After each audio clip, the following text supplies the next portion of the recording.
बिस्मिल्लाहिर्रहमानिर्रहीम। अस्सलाम वालेकुम। आज 24 अक्टूबर बरोज़ हफ्ता हम बात करेंगे पीडीएम के हवाले से। पीडीएम का सुबह जलसा होने जा रहा है कोयटा में, लेकिन पीडीएम के जलसा से पहले शेख रशीद की जो ये पेशीन गोई थी कि नून लीग से शीन लीग अलग हो जाएगी, आज पार्लिमानी जो इजलास हुआ है पार्लिमानी पार्टी का नून लीग का, उसमें प्रैक्टिकली ये चीज़ सामने आ गई है कि नून लीग से शीन लीग अलग होने जा रही है। अब नून लीग और शीन लीग से क्या मुराद है? दो रहनुमा हैं जिन्होंने आज ववेला मचाया है और आज नून लीग की पार्लिमानी पार्टी का जो इजलास है उसमें हंगामा बपा हुआ है। उसमें एक हैं ख्वाजा आसिफ और दूसरे नंबर पे हैं राना सनाउल्लाह। आपको नज़र आ रहा होगा कि राना सनाउल्लाह काफ़ी दिनों से खामोश हैं और वो नज़र नहीं आ रहे। 2-3 दिन हो गए हैं राना सनाउल्लाह की कोई प्रेस कॉन्फ्रेंस आपको उस तरह खुल के नज़र नहीं आ रही।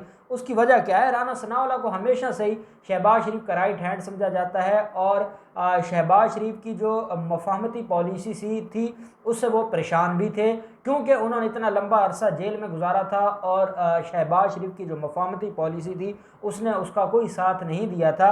लेकिन हमजा शहबाज ने रब्ता करके दोबारा राना सनाउल्लाह को ट्रैक पे ले आए हैं और अपना जो ग्रुप है उसके साथ अटैच कर लिया है और मरीम नवाज से वो उनको अलग कर लिया है। और यही वजह है कि आपको पिछले 2-4 दिनों में राना सनाउल्लाह मरीम के साथ नज़र नहीं आ रहे।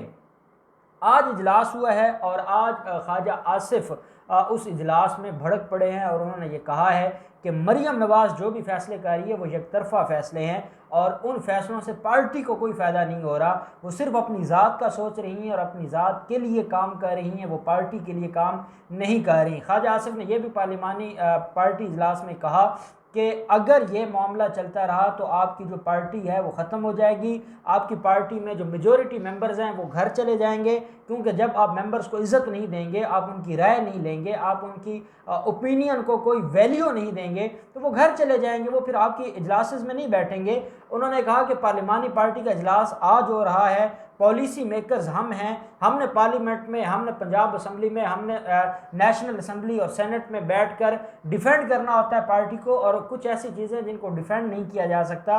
और मरीम सिर्फ अपने मामलात को देख रही हैं, वो जहाँ जाती हैं वो अपना जो पॉइंट ऑफ व्यू है वो दे रही हैं और वो अकेली अपने साथ मरीम औरंगज़ेब और जो कैप्टन सफदर है उनको साथ लेकर चली जाती हैं। और पार्टी कहाँ पे खड़ी है? उनके राइट और लेफ्ट पर आपको बड़े चेहरे क्यों नहीं नज़र आ रहे और वो सारे चेहरे किधर गए हैं? ख्वाजा बरादरान, ख्वाजा साद रफ़ीक वहाँ पे नज़र क्यों नहीं आते? उन्होंने कहा कि ख्वाजा आसिफ मुझे क्यों नहीं बुलाया जाता, राना सनाउल्लाह आप क्यों नहीं साथ नज़र आते?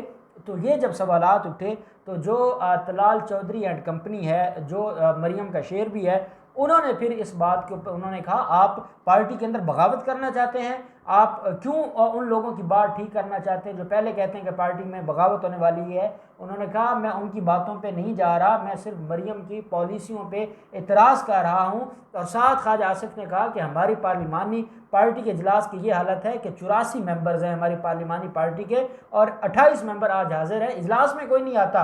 वो कहते हैं इजलास में जाने का फ़ायदा क्या है? कोई फ़ायदा नहीं है, कोई पूछता नहीं है, कोई हमारी राय को अहमियत नहीं देता, कोई हमारी राय को जो है वो जो वेटेज है वो नहीं दिया जाता, तो हम क्यों आएँ, हम क्यों सुने, हम क्यों इन सारी चीज़ों को देखें? तो ख्वाजा आसिफ और तलाल चौधरी में फिर गर्मा गर्मी भी हुई और काफ़ी हंगामा और काफ़ी जो मसाइल हैं वो पैदा हो गए हैं। और शेख रशीद ऐसे बात नहीं करते, इसमें कोई दूसरी राय नहीं है। जो सियासत के बड़े जिनको आप स्तून कहते हैं, जो अपने आप को फ़िलासफ़र्स कहते हैं पाकिस्तान की सियासत के, उनका ये कहना है कि शहबाज शरीफ जेल में बैठ के सुबह शाम सारी सारी रात उनको पाँव पड़ना पड़े, सारा सारा दिन वो पाँव पड़े रहते हैं, उनकी मीटिंग्स भी जारी हैं और वो अपने मामलात को हल करते हैं। और मरीम नवाज़ का एक ट्वीट या उनकी एक प्रेस ब्रीफिंग, वो सारा जो वो शरीफ ख़ानदान के लिए माहौल साजगार करते हैं वो दोबारा ख़राब हो जाता है। अब शहबाज शरीफ भाई को छोड़ना नहीं चाहते,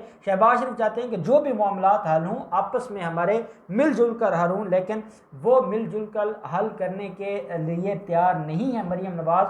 और मरीम नवाज़ चाहती हैं कि बस टकराव हो और वो टकराव की सियासत करना चाहती हैं और वो टकराव की सियासत उनके गले पड़ने वाली है और बगावत शुरू हो गई है और नून लीग की विकटें गिरना शुरू हो गई हैं। हैं। उधर जलील शरकपुरी आज दोबारा वज़ीर आला उस्मान बुज़ार से मिले हैं। उन्होंने उस्मान बुज़ार पर एतमाद का इजहार किया है। उन्होंने कहा है कि उस्मान बुज़ार एक शरीफ आदमी है और ऐसे वज़ीर आला हमें चाहिए थे और हम इस पर नाज करते हैं। तो जलील शरकपुरी भी गए और ये जो अंसारी साहब थे जो गुजरांवाला के एमपी हैं वो पहले चले गए हैं। तो नून लीग बजाय इसके कि पीडीएम के जलसों की वजह से कई लोग पीटीआई को छोड़ के या किसी और सियासी या आज़ाद जो लोग थे वो आते और इनको ज्वाइन करते, इनके अपने लोग छोड़ते जा रहे हैं और अब तो बड़े लेवल पे बगावत शुरू हो गई है। ख्वाजा आसिफ, राना सनाउल्लाह और तलाल चौधरी आमने सामने आ गए हैं। अब इनका क्या मुस्तकबिल है ये तो आने वाले दिन बताएंगे। मरियम नवाज़ आज कोयटा में हैं। कोयटा में आज जो उनकी एक्टिविटीज़ थी हम बात करते रहे हैं। उज़मा बुखारी खुशामद बर खुशामद। मरियम औरंगज़ेब को आप सुनते हैं, आपको लगता है कि ये खुशामद में इसका ए ग्रेड है। उज़मा बुखारी को सुने लगता है कि ये कोई A+ है। अता तारड़ को सुने लगता है ये A++ है। अब ये इनकी अपनी एक साइकी है। उज़मा बुखारी ने एक वीडियो शेयर की है। उन्होंने मरियम नवाज़ का जहाँ आज उनकी रिहाइश है वो कमरा दिखाया है मरियम नवाज़ का और साथ उसका लॉक भी दिखाया है। उसने कहा है कि ख्याल कीजिएगा अब इस लॉक को किसी ने तोड़ने की कोशिश की तो हम उसके हाथ तोड़ देंगे। साथ कैप्टन रिटायर्ड सफदर का नहीं बताया कि उस बेचारे का भी यही कमरा है या उसको कोई अलग गाड़ी में सुलाएंगे या उसके साथ क्या बनेगी, लेकिन मरियम का कमरा उन्होंने दिखा दिया और साथ धमकी भी दे दी है कि किसी ने, अगर आप इतनी धमकी तो उस रात आप किधर थी जब उस कैप्टन रिटायर्ड सफदर को लेके जा रहे थे? उस रात तो कोई ना मरियम औरंगज़ेब नज़र आई, ना मोहम्मद ज़ुबैर नज़र आए और ना मरियम नवाज़ खुद नज़र आई और किसी वीडियो में कोई जिक्र नहीं है। चले वो प्री प्लान था, लेकिन चले कोई बंदा चेहरा दिखाने के लिए सामने आ जाता है तो कुछ भी नहीं था। अब हम बात कर लेते हैं मौलाना फजलुर रहमान की। मौलाना फजलुर रहमान ने आज दोबारा बड़ा हमला किया है हुकूमत पर और मौलाना फजलुर रहमान ने नाजायज़ हुकूमत करार दे दिया है। अब नाजायज़ हुकूमत जो इमरान खान की हुकूमत को वो नाजायज़ हुकूमत कह रहे हैं, उसके पीछे पर्पस क्या है, उसके पीछे बैकग्राउंड क्या है? बैकग्राउंड ये है कि मौलाना फजलुर रहमान हमेशा से चाहे वो अपोजिशन में हुआ करते थे, अपोजिशन में तो खैर वो रहे नहीं, ये पहले ही बारी है जब उनको अपोजिशन में रहना पड़ा है, तो वो ना उनको हमेशा कुछ ना कुछ मिलता रहता था। उनको हमेशा कुछ स्वीट में दिया जाता था, कभी उनको प्लेट में रख के चेयरमैन कश्मीर कमेटी बना दिया जाता था, कभी कोई ओहदा MM के दौर में जो मुत्तहिदा मजलिस अमल थी MM में उस वक्त उनको बड़ा नवाजा गया, तो वो हमेशा से वो नवाजे जाते थे। ये इमरान खान की वाहिद हुकूमत है जिन्होंने मौलाना को साइड पे कर दिया। अब मौलाना इतनी तकलीफ़ में है, जैसे आपको मरियम तकलीफ़ में नज़र आती है ऐसे ही आपको मौलाना नज़र आते हैं। और क्योंकि मौलाना मेज़बान है इस जलसे के, तो मौलाना अब ये दिखाना चाहते हैं कि मैं, एक तो जलसा सबसे बड़ा होगा और उसकी दूसरी बात यह है कि खूब, क्योंकि नवाज शरीफ की तकरीर होने वाली है उस जलसे में और नवाज शरीफ भी तैयार है।